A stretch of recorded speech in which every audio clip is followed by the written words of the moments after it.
Hello everyone, welcome to Anita Joshi's vlog. ಹೇಗಿದ್ದೀರಾ ಎಲ್ಲರೂ? ಎಲ್ಲರೂ ಚೆನ್ನಾಗಿದ್ದೀರಾ ಅಂದ್ಕೊಳ್ತೀನಿ. ನಾನು ಕೂಡ ಇವಾಗ ಸ್ವಲ್ಪ ಆರಾಮಾಗಿದ್ದೀನಿ. ಆ್ಯಕ್ಚುಲಿ ಲಾಸ್ಟ್ ಟೈಮ್ ವ್ಲಾಗಲ್ಲಿ ಹೇಳಿದ್ದೆ ನಾನು ಇವಾಗ ರೆಗ್ಯುಲರ್ ಆಗಿ ವೀಡಿಯೋನ ಹಾಕ್ತೀನಿ ಅಂತ. ಬಟ್ ನನಗೆ ಹುಷಾರಿರಲಿಲ್ಲ, ಹಾಗಾಗಿ ವೀಡಿಯೋ ಹಾಕೋಕ್ಕಾಗಲಿಲ್ಲ. ಅಂದರೆ ಸ್ವಲ್ಪ ಸ್ಟೇರ್ಸ್ ಇಳಿಬೇಕಾದ್ರೆ ಕಾಲು ಜಾರಿ ಬಿದ್ದಿದ್ದೆ, ಹಾಗಾಗಿ ಸ್ವಲ್ಪ ಜಾಸ್ತಿನೇ ಏಟಾಗಿತ್ತು. ಬಟ್ ನನ್ನ ಮಗಳಿಗೆ ಏನೂ ಆಗಿರಲಿಲ್ಲ, ಅದೇ ನನಗೆ ಸಮಾಧಾನ ಅಂತ ಹೇಳ್ಬೋದು. ಬಿಕಾಸ್ ನಾನು ಅವಳಿಗೆ ಎತ್ಕೊಂಡೆ ಸ್ಟೇರ್ಸ್ ಇಡಬೇಕಾದ್ರೆ ಬಿದ್ದಿದ್ದರಿಂದ ಅವಳು ನನ್ನ ಜೊತೆನೇ ಇದ್ಲು. ಬಟ್ ಅವಳಿಗೆ ಸ್ವಲ್ಪನೂ ಏನೂ ಏಟಾಗಿರಲಿಲ್ಲ. ನಾನು ಬಿದ್ದರೂ ನಾನು ಅವಳಿಗೆ ಗಟ್ಟಿಯಾಗಿ ಹಿಡ್ಕೊಂಡು ಬಿಟ್ಟಿದ್ದೆ, ಸ್ವಲ್ಪನೂ ಕೈ ಲೂಸ್ ಆಗಿಬಿಟ್ಟಿರಲಿಲ್ಲ. ಹಾಗೆ ನನ್ನ ಮೇಲೇ ತೊಗೊಂಡು ಬಿದ್ದುಬಿಟ್ಟಿದ್ದೆ, ಹಾಗಾಗಿ ಅವಳಿಗೆ ಸ್ವಲ್ಪನೂ ತಾರ್ಚಿರಲಿಲ್ಲ. ಬಟ್ ನನಗೆ ತುಂಬಾ ಪೆಟ್ಟಾಗಿತ್ತು. ಆ ಟೈಮಿಗೆ ನನ್ನ ನೋವು ನನಗೆ ಗೊತ್ತೇ ಆಗಿರಲಿಲ್ಲ. ಮೊದಲು ನನ್ನ ಮಗುಗೆ ಏನಾಯಿತು ಅಂತ ನೋಡ್ತಿದ್ದೆ, ಹಾಗಾಗಿ ನನ್ನ ಪೇನ್ ನನಗೆ ಗೊತ್ತಾಗಲಿಲ್ಲ. ಆಮೇಲೆ ಸ್ವಲ್ಪ ಪೇನ್ ಆಗೋಕ್ಕೆ ಸ್ಟಾರ್ಟ್ ಆಯಿತು. ಆವಾಗ ಅನ್ನಿಸ್ತು ನನಗೂ ಸ್ವಲ್ಪ ಜಾಸ್ತಿನೇ ಪೆಟ್ಟಾಗಿದೆ ಅಂತ ಅಂದ್ಕೊಂಡು. ಪೆಟ್ಟಾಗಿದ್ದರಿಂದ ನನಗೆ ಜಾಸ್ತಿ ಟೈಮ್ ಕೂತ್ಕೊಂಡು ವೀಡಿಯೋ ಎಡಿಟ್ ಮಾಡಿ ಅಪ್ಲೋಡ್ ಮಾಡೋಕ್ಕಾಗಲಿಲ್ಲ. ಹಾಗಾಗಿ ಆಗಾಗ ಸ್ವಲ್ಪ ಶಾರ್ಟ್ಸ್ ಎಲ್ಲ ಹಾಕಿದ್ದೀನಿ. ಲಾಂಗ್ ವೀಡಿಯೋಗಳೆಲ್ಲ ಮಾಡೋಕ್ಕಾಗಲಿಲ್ಲ ನನಗೆ. ಟೈಮ್ ಕೂತ್ಕೊಂಡ್ರೆ ಬ್ಯಾಕ್ ಪೇನ್ ಆಗೋಕ್ಕೆ ಸ್ಟಾರ್ಟ್ ಆಗ್ತಿತ್ತು, ಹಾಗಾಗಿ ನಾನು ವೀಡಿಯೋ ಯಾವುದೂ ಹಾಕೋಕ್ಕೆ ಹೋಗಲಿಲ್ಲ. ಇದು ಬಂದುಬಿಟ್ಟು ರಥಸಪ್ತಮಿ ಹಿಂದಿನ ದಿನದ ವೀಡಿಯೋ. ನಾವಿವತ್ತು ಟ್ರಾವೆಲ್ ಮಾಡ್ತಿದ್ದೀವಿ. ಬ್ಯಾಗೆಲ್ಲ ಪ್ಯಾಕ್ ಮಾಡಿಕೊಂಡು ಎಲ್ಲಿಗೆ ಹೋಗ್ತಿದ್ದೀವಿ ಅಂದರೆ ನಮ್ಮ ಊರಿಗೆ ಹೋಗ್ತಿದ್ದೀವಿ. ಬ್ಯಾಗೆಲ್ಲ ರೆಡಿ ಆಯಿತು, ದೇವರಿಗೂ ನಮಸ್ಕಾರ ಮಾಡಾಯಿತು. ಇವಾಗ ವೇದಿಕಾ ಕೂಡ ರೆಡಿ ಆದಳು. ಇವಾಗ ಕ್ಯಾಬ್ಗೋಸ್ಕರ ವೆಯ್ಟ್ ಮಾಡ್ತಿದ್ದೀವಿ. ಕ್ಯಾಬ್ ಕೂಡ ಬಂತು, ಸೊ ಇವಾಗ ಕೆಳಗಡೆ ಹೋಗ್ತಿದ್ದೀವಿ.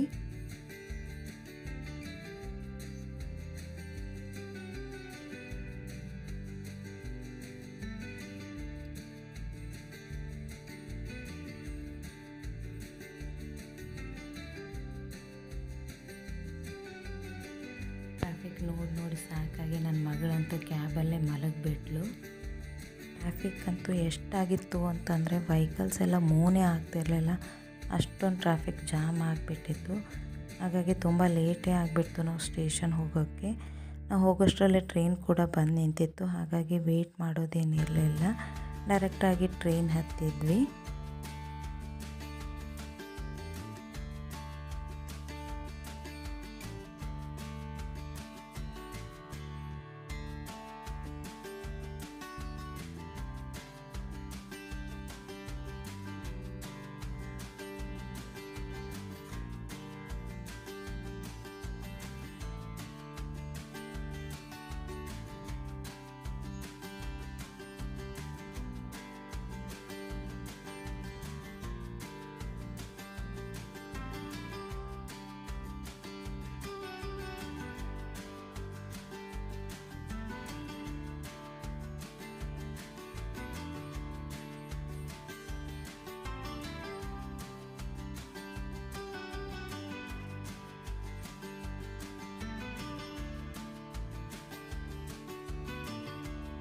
ನಂದು ಫಸ್ಟ್ ಟ್ರೈನ್ ಜರ್ನಿ ಆಗಿದ್ದರಿಂದ ಹೇಗಿರ್ತಾಳೋ, ರಾತ್ರಿ ಅಳ್ತಾಳೋ, ಏನು ಮಾಡ್ತಾಳೋ ಅನ್ನೋ ಭಯ, ಟೆನ್ಷನ್ ಎಲ್ಲ ಇತ್ತು ನನಗೆ.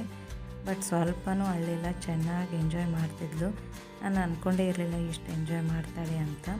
ಫಸ್ಟ್ ಟೈಮ್ ಟ್ರೈನ್ ನೋಡಿದ್ರಿಂದ ಕಣ್ಣೆಲ್ಲ ದೊಡ್ಡದು ಮಾಡಿಕೊಂಡು ಪ್ರತಿಯೊಂದು ನೋಡ್ತಿದ್ದಳು. ಹೋಗೋ ಬರೋ ಜನರಿಗೆಲ್ಲ ಸ್ಮೈಲ್ ಮಾಡ್ತಿದ್ಲು. ಫುಲ್ ನಕ್ಕೊಂಡು ಆಟ ಆಡ್ಕೊಂಡು ಖುಷಿಯಲ್ಲಿದ್ಲು ಅವಳಂತೂ.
ನೈಟ್ವರೆಗೂ ಆಟ ಆಡ್ಕೊಂಡೇ ಇದ್ಲು, ಮಲಗೋ ಮಾತೇ ಇರಲಿಲ್ಲ.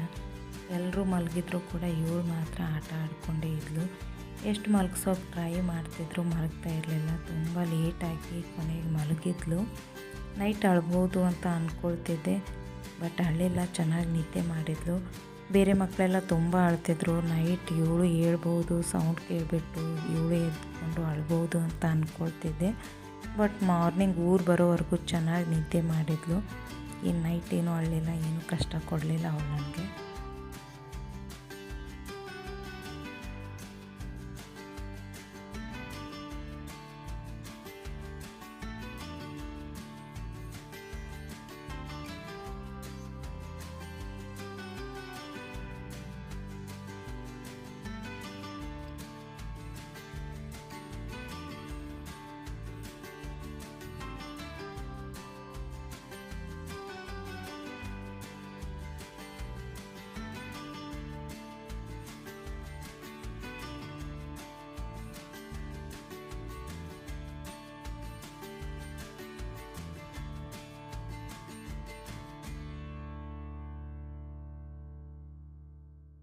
ಫಸ್ಟ್ ಟೈಮ್ ಟ್ರೈನ್ ಜರ್ನಿ ಆಗಿದ್ದರೂ ಕೂಡ ನನ್ನ ಮಗಳು ಚೆನ್ನಾಗಿ ಅಡ್ಜಸ್ಟ್ ಆದಳು.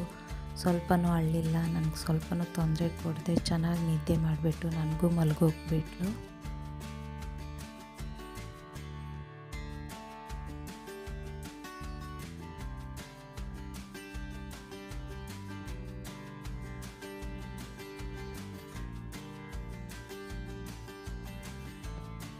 ಹಾಗೆ ನಾನಿವಾಗ ನಿಮಗೆ ಇನ್ನೊಂದು ವಿಷಯ ಹೇಳಬೇಕು.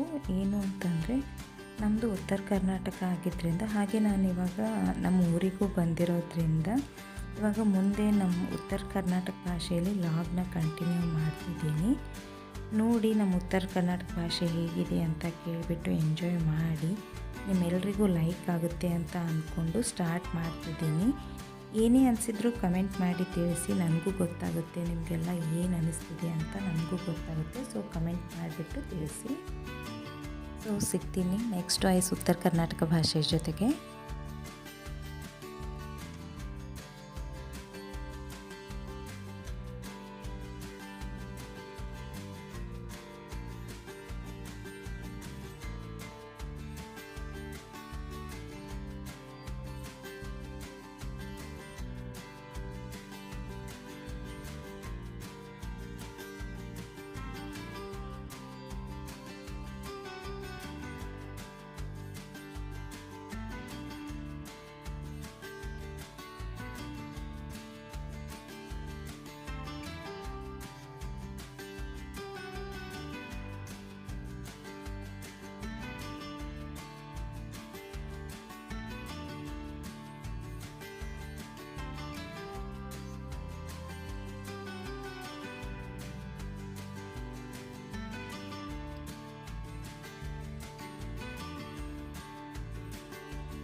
ಟ್ರೈನಲ್ಲಿ ನಮ್ಮೂರಿಗೆ ಬಂದ್ವಿ. ಟ್ರೈನಿಂದ ಇಳ್ಕೊಂಡು ಕೂಡಲೇ ಅಂತೀವಲ್ಲ, ನೆಲ ಸ್ಪರ್ಶ, ಗಾಳಿ, ಆ ವಾತಾವರಣ, ನಮ್ಮೂರನ್ನೋ ಅಟ್ಯಾಚ್ಮೆಂಟು, ಒಂಥರ ಏನೋ ಖುಷಿ.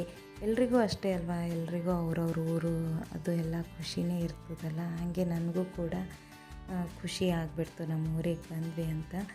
ಅದು ಸ್ಟೇಷನ್ ಅಂತೂ ತುಂಬ ರಶ್ ಇತ್ತು. ಸೊ ಹಾಗಾಗಿ ನಾವು ವೇಟ್ ಮಾಡಲಿತ್ತಿದ್ದೆವು, ಸ್ವಲ್ಪ ಎಲ್ಲ ಖಾಲಿ ಆಗಲಿ ಅಂತ ಅಂದ್ಕೊಂಡು. ಎಲ್ಲ ಸ್ವಲ್ಪ ಖಾಲಿ ಆದಮೇಲೆ ಲಿಫ್ಟ್ ಎಲ್ಲ ಖಾಲಿ ಇತ್ತು. ಹಾಗಾಗಿ ಇವಾಗ ನಾವು ಬಂದೆವು. ಆಟೋ ಹಿಡ್ಕೊಂಡು ನಮ್ಮ ಮನೆ ಕಡೆ ನಡೆದೀವಿ ಇವಾಗ.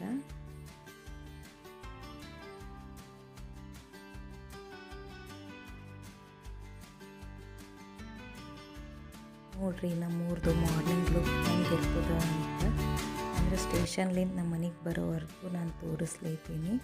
ಸ್ವಲ್ಪ ಟ್ರೈನ್ ಬರೋದನ್ನು ಭಾಳ ಲೇಟ್ ಆಗಿಬಿಡ್ತು. ಹಾಗಾಗಿ ನಾವು ಲೇಟಾಗಿ ರೀಚ್ ಆಗೀವಿ. ಇವಾಗ 8:40 ಹಂಗೆಲ್ಲ ಆಗಿತ್ತು ಅಂತ ಅಂದ್ಕೊಳ್ತೀನಿ. ಲೇಟ್ ಆಗಿತ್ತು, ಹಾಗಾಗಿ ಇವಾಗ ನಾವು ಸ್ವಲ್ಪ ಜಲ್ದಿ ಹೋಗಬೇಕು ಅಂತ ಹೋಗ್ಲಿದ್ದೀವಿ ಮನೆ ಕಡೆ. ಇದು ಐತಲ್ಲ ಅದು ನಮ್ಮೂರು ಕೋರ್ಟ್ ಎದುರು ರೋಡಿಂದ ಸೀದಾ ಇವಾಗ ಹೋಗ್ಲಿದ್ದೀವಿ.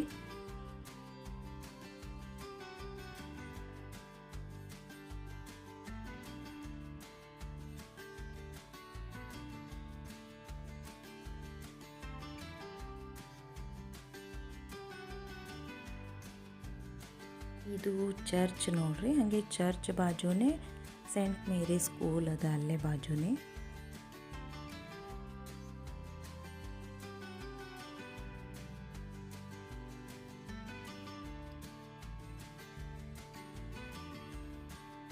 ಇದು ಬನಾಳೆ ಹಾಸ್ಪಿಟಲ್.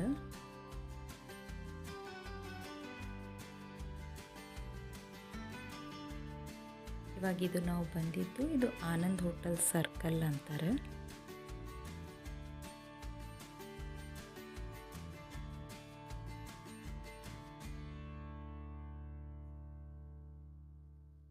ಫೈನಲಿ ಮನೆಗೆ ಬಂದೀವಿ ನೋಡ್ರಿ. ಇವತ್ತು ರಥಸಪ್ತಮಿ ಹಬ್ಬ ಇದ್ದಿದ್ದರಿಂದ ಎಲ್ಲರ ಮನೆ ಮುಂದೆ ಕಲರ್ ರಂಗೋಲಿ ಹಾಕಿಬಿಟ್ಟಾರೆ.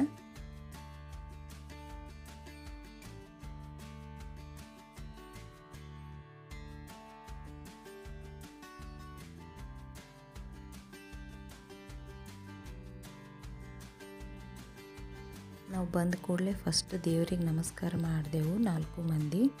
ಇವತ್ತು ರಥಸಪ್ತಮಿ ಹಬ್ಬ ಇದ್ದಿದ್ದರಿಂದ ಮುಂಜಾನೆ ಜಲ್ದಿ ನಮ್ಮ ಮಾವನವ್ರು ಪೂಜೆ ಮಾಡಿ ಆಮಂತ್ರಣ ಇತ್ತಂತ ಅವರಿಗೆ, ಹಾಗಾಗಿ ಜಲ್ದಿನೇ ಪೂಜೆ ಮುಗಿಸ್ಕೊಂಡು ಹೋಗಿದ್ರು ಅವ್ರನ್ನೂ.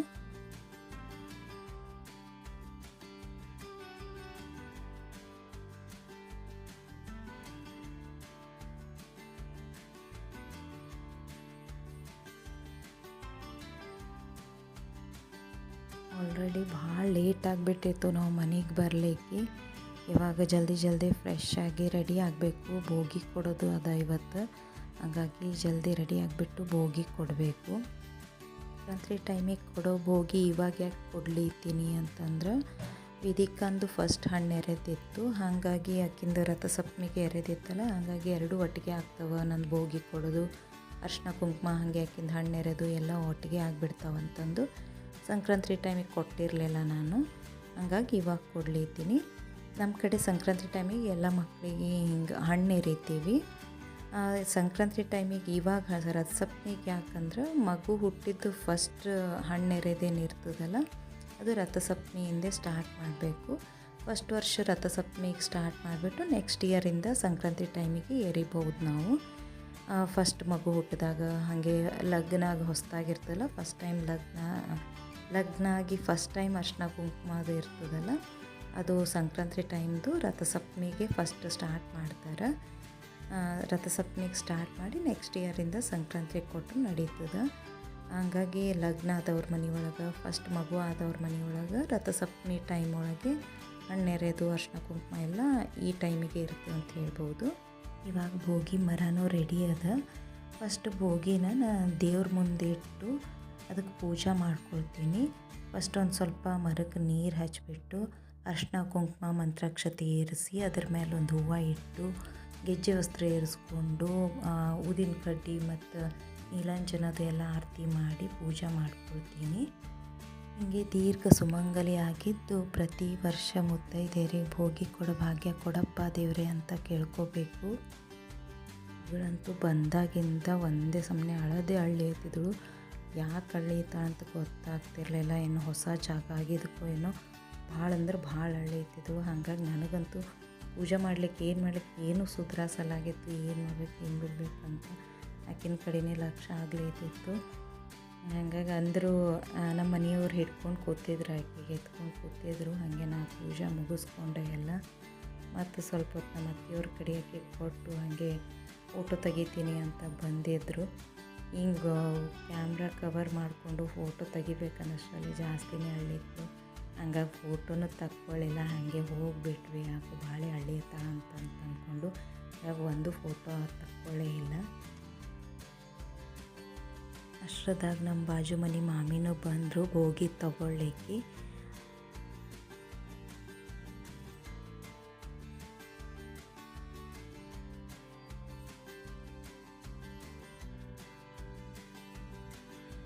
ಇಲ್ಲಿ ಫಸ್ಟ್ ಅವರಿಗೆ ಅರಿಶಿನ ಕುಂಕುಮ ಕೊಟ್ಟೆ.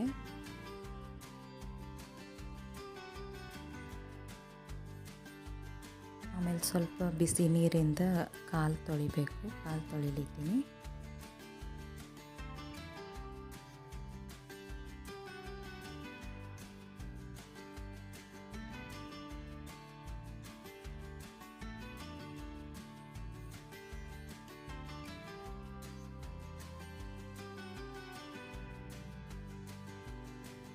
ಮತ್ತು ಮುತ್ತೈದೆಗೆ ಅರಿಶಿನ ಕುಂಕುಮ ಕೊಟ್ಟು ಕಾಲು ಪಾಲಿಸ್ಬೇಕು.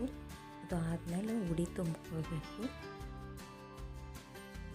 ನಾವು ಅವ್ರಿಗೆ ಉಡಿ ತುಂಬಬೇಕು, ಅವರು ನಮಗೆ ಉಡಿ ತುಂಬ್ತಾರೆ.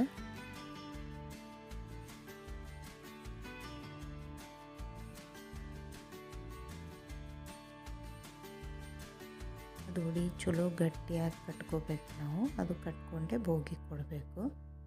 ಅಂದರೆ ಹಿಂಗೆ ಸೀರೆ ಒಳಗೆ ಸಿಗಿಸ್ಕೋಬೇಕದು.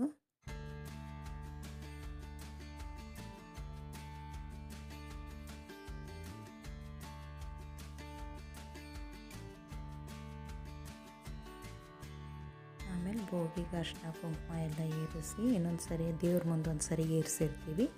ಈಗ ಮುತ್ತೈದೆ ಮುಂದೆ ಒಂದು ಸರಿ ಇಟ್ಟು ಎಲ್ಲ ಅರಿಶಿನ ಕುಂಕುಮ ಏರಿಸಿ ಇವಾಗ ಬೋಗಿ ಕೊಡಬೇಕು. ಕೊಡಬೇಕಾದ್ರೆ ಇಬ್ಬರು ಶರಗ್ ಅದಕ್ಕೆ ಹಿಡಿಬೇಕು ಬೋಗಿಗೆ. ಆ ಕಡೆ ಒಬ್ಬರು ಈ ಕಡೆ ಒಬ್ಬರು ಹಿಡಿದು ಮುತ್ತೈದೆ ಸಾವಿತ್ರಿ ಬಾಗಿನ ತಗೋ ಅಂತ ನಾವು ಅನ್ಬೇಕು. ಅವ್ರು ಮುತ್ತೈದೆ ಸಾವಿತ್ರಿ ಬಾಗಿನ ಕೊಡು ಅಂತ ಹೇಳಿ ಹಿಂಗೆ 3 ಸರಿ ಮಾಡಿ ಕೊಡ್ತೀವಿ. ಕೊಟ್ಮೇಲೆ ಹಿಂಗೆ ಮರ ಮೇಲೊಂದು ಮರ ಮುಚ್ಚಿರ್ತೀವಲ್ಲ ಅದು ಮರ ತೆಗೆದು ತೋರಿಸ್ಬೇಕು ಅವರಿಗೆ.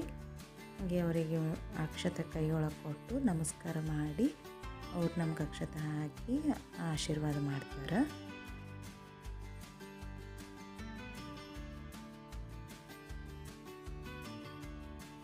ಇಲ್ಲಿ ನೋಡ್ಬೋದು ನೀವು, ಈ ಥರ ಬೋಗಿ ಒಳಗೆಲ್ಲ ಹಾಕಿ ಕೊಟ್ಟಿರ್ತೀವಿ.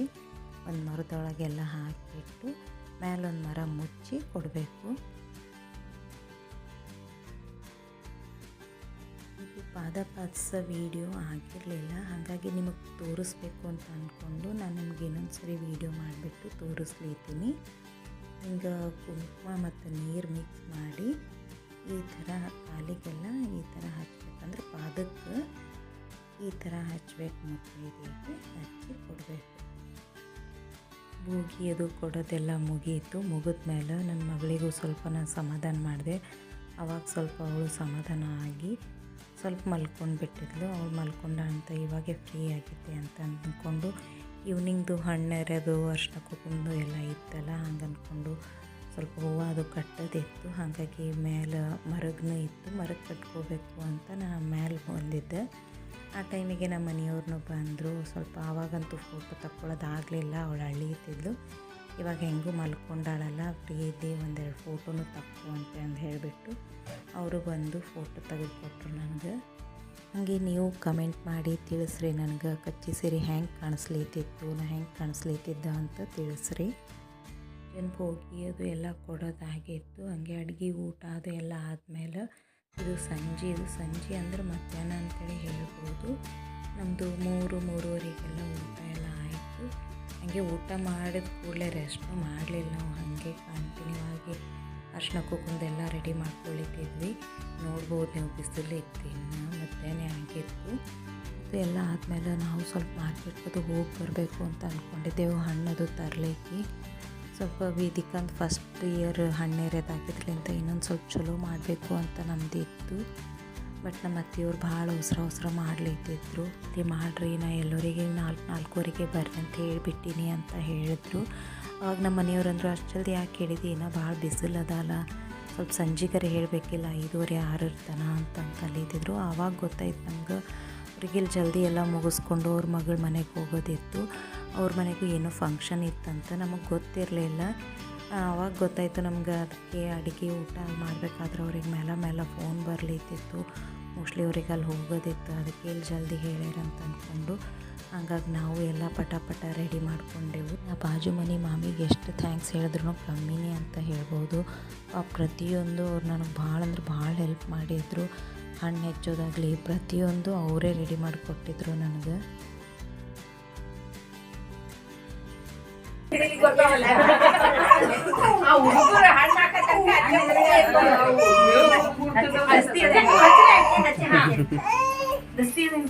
ಇಲ್ಲ ನನ್ ಕಿಸ್ತಾಗಿಲ್ಲ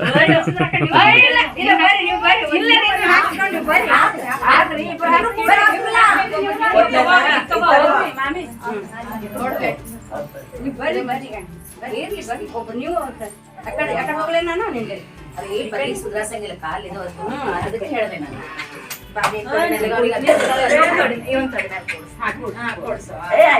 ನಾನು ಇಸ್ಕೊಂಡ್ ಮಾಡಪ್ಪ ತೊಡೆ ಮೇಲೆ ಕೂಡ್ಸಿ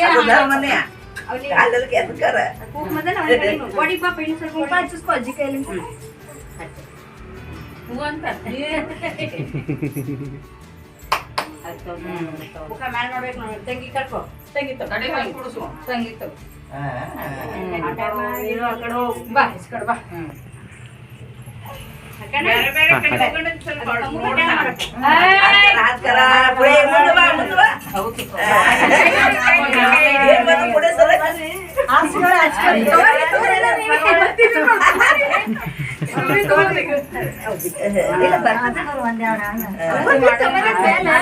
ಇವನು ಅಕ್ಕಿಗೆ ಬಿಟ್ಟು ನಾವು ಇಷ್ಟು ತಗೊಳ್ಳಿ ಎಲ್ಲ ತಗೋರಿ ಆಸ್ತಿ ಒಂದು ತಗೊಂಡ್ಬರ್ತಿರ್ತೇವೆ ಅದು ತಗೊಂಡು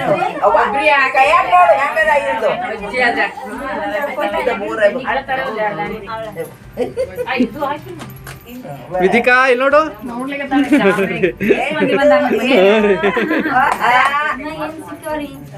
ಏನ್ ಮಾಡ್ಲಿಕತ್ತಾರ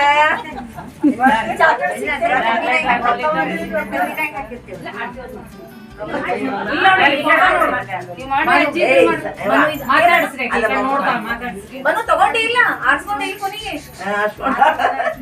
ಬರ್ರಿ ಮಂಗಲ ಹೊರಗೆ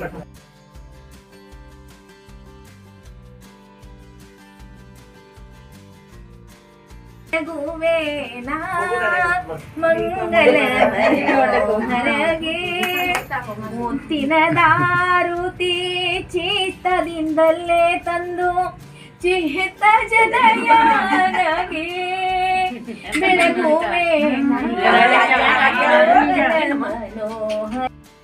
ಇದೆಲ್ಲ ಮುಗಿದಿತ್ತು ಎಲ್ಲರಿಗೆ ಅರ್ಶಿನ ಕುಂಕುಮ ಕೊಟ್ಟೆ ನಾನು ಹಣ್ಣು ಎರಿಬೇಕಾದ್ರೆ ನಮ್ಮ ಮನೆಯವರೇ ವೀಡಿಯೋ ಮಾಡಲಿತ್ತಿದ್ರು ವೇದಿಕಾ ನನ್ನ ಜೊತೆ ಇದ್ಲು ಆಮೇಲೆ ಹಣ್ಣು ಎರೆದಾದ್ಮೇಲೆ ವೇದಿಕಾಗೆ ಅವ್ರ ಕಡೆ ಕೊಟ್ಟು ನಾನು ಎಲ್ಲರಿಗೆ ಅರ್ಶಿನ ಕುಂಕುಮ ಕೊಟ್ಟೆ ಹಾಗಾಗಿ ವೀಡಿಯೋ ಎಲ್ಲ ಮಾಡ್ಕೊಳ್ಳೋದಾಗಲಿಲ್ಲ ಎಲ್ಲರಿಗೆ ಅರ್ಶಿನ ಕುಂಕುಮ ಕೊಡೋದು ಕೊನೆಗೆ ಮಾಮಿ ಒಬ್ಬರು ಉಳಿದಿದ್ರು ಆವಾಗ ನನ್ನ ಮಗನೇ ವೀಡಿಯೋ ಮಾಡಿಕೊಟ್ಟ ನನಗೆ ಆ ಮಾಮಿ ಭಾಳ ಹೆಲ್ಪ್ ಮಾಡ್ಯಾರಂತ ಇವರೇ ವಸುಂಧರಾ ಮಾಮಿ ಅಂತೇಳಿ ಮುಂಜಾನೆಯಿಂದ ಭಾಳ ಅಂದ್ರೆ ಭಾಳ ಹೆಲ್ಪ್ ಮಾಡ್ಯಾರ ಅವ್ರು ನನಗೆ ಹಾಗಾಗಿ ಈ ವಿಡಿಯೋದಾಗೆ ಅವ್ರಿಗೆ ನಾನು ಥ್ಯಾಂಕ್ ಯು ಹೇಳ್ತೀನಿ ಥ್ಯಾಂಕ್ ಯು ರೀ ಮಾಮಿ ಮುಗೀತು ಎಲ್ಲರೂ ಅವ್ರವ್ರ ಮನೆಗೆ ಹೋಗಿಬಿಟ್ರು ನಾವು ನಮ್ಮ ಅತ್ತೆಯವ್ರಿಗೆ ಫ್ರೀ ಮಾಡಿಕೊಟ್ಟೆವು ಅವರು ಇವಾಗ ಮಾಮಿಯವ್ರ ಜೊತೆ ಹೋಗೋರಿದ್ರಂತ ಇದು ಯಾವುದ್ರ ಐಡಿಯಾನೂ ನಮಗೆ ಇರಲಿಲ್ಲ ಸೊ ಅವರಿಗೂ ಫ್ರೀ ಮಾಡಿಕೊಟ್ಟೆವು ಅವರು ಹೋದರು ಏನು ಉದ್ದೇಶ ಅಂದ್ರೆ ನಾನು ಇವಾಗ ಹೇಳ್ತೀನಿ ನಿಮ್ಗೆ ಮನೆ ಶಿಫ್ಟ್ ಮಾಡೋದಿತ್ತು ಹಾಗಾಗಿ ನಾವು ಬಂದೆವು ಇವತ್ತು ರಥಸಪ್ತಮಿ ಇದ್ದಿದ್ದರಿಂದ ಮುಹೂರ್ತನೂ ಚಲೋ ಇತ್ತು ಹಾಗಾಗಿ ಇವತ್ತೇ ಹೊಸ ಮನೆಗೆ ಹೋಗಿಬಿಟ್ಟು ಪೂಜೆ ಮಾಡಿ ಹಾಲು ಉಗ್ಸಿ ಬರಬೇಕು ಅಂತ ಅಂದ್ಕೊಂಡಿದ್ದೆವು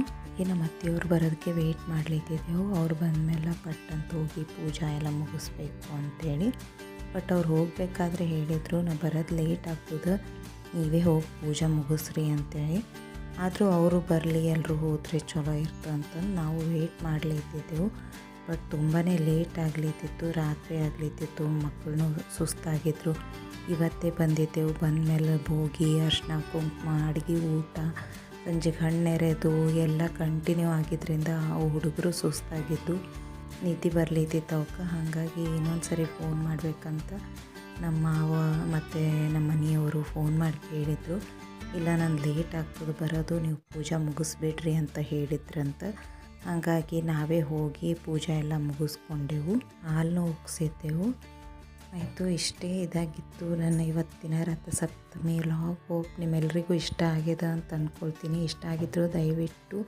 ಒಂದು ಲೈಕ್ ಮಾಡಿರಿ ಹಾಗೆ ಸಬ್ಸ್ಕ್ರೈಬ್ ಮಾಡ್ಕೊಂಡ್ಬಿಟ್ಟು ನನ್ನ ವೀಡಿಯೋ ನೋಡಿರಿ ಅಂತ ಹೇಳ್ತೀನಿ ಥ್ಯಾಂಕ್ಸ್ ಫಾರ್ ವಾಚಿಂಗ್ ಎಲ್ರಿಗೂ ಬಾಯ್ ಟೇಕ್ ಕೇರ್